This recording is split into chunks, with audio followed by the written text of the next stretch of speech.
nice flavor. And I actually like peeling my ginger with a bit of a spoon. It really helps to remove the delicate skin from the ginger.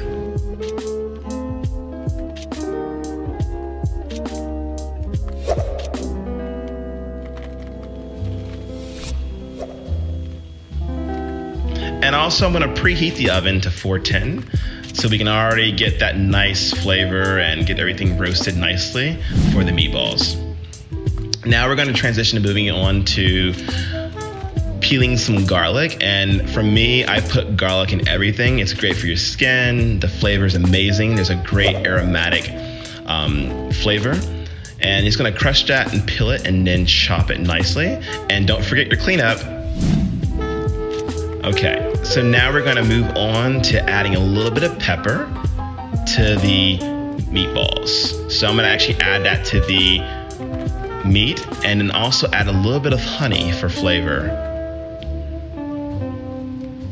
All right, so now we're gonna peel an onion. I'm gonna use 1 full onion and mince that up nice and fine to really give that great flavor to these meatballs and make it a nice, well-rounded, balanced palette.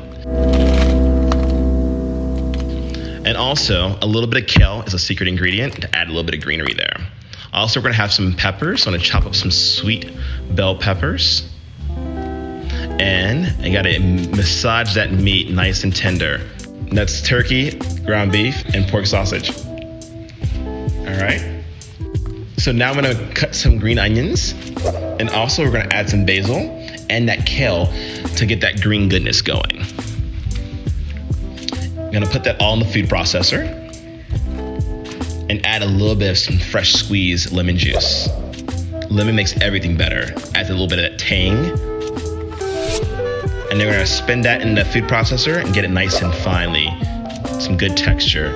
And I added some grapeseed oil too, just to kind of really help with that viscosity of the blend. We're gonna scoop all that nice into that canal I created in a nice massaged meat. And it's gonna really help with that nice balanced flavor profile and palette of this meatball dish. And we're gonna add some lemon zest. Lemon zest is so good, it's so tasty.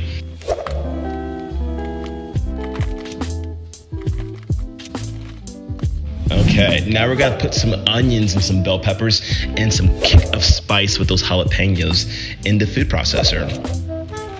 And now we're gonna have our breadcrumbs that have been nice and toasted and processed. We're gonna add 2 organic cage-free eggs